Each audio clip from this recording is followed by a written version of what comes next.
Hello friends, दोपहर को मैंने दाल और चावल बनाए थे तो थोड़े से चावल बच गए थे तो सोचा आज कुछ नया नया ट्राई करते हैं। तो मैंने यहाँ बचे हुए चावल लिए हैं, उसमें डालेंगे थोड़ी सी सौंफ, चिली फ्लेक्स, काली मिर्च पाउडर, खड़ा जीरा, नमक और टमाटर, गाजर और कैप्सिकम, प्याज और अच्छी तरह से मिक्स कर देंगे। फिर उसमें डालेंगे हरी मिर्च और अदरक और अच्छी तरह से उसे मिक्स कर देंगे। फिर हम बेसिक से मसाले डालेंगे। आपको मेरी रेसिपी कैसी लगी वो कमेंट कीजिएगा और मेरे पेज को लाइक और फॉलो कीजिए।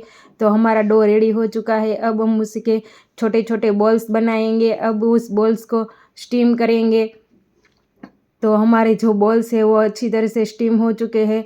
अब हम एक पैन लेंगे और उसमें डालेंगे थोड़ा सा तेल, राई, जीरा और लहसुन, प्याज और अच्छी तरह से भून लेंगे। अब डालेंगे उसमें थोड़ा सा टोमेटो केचप और सोया सॉस।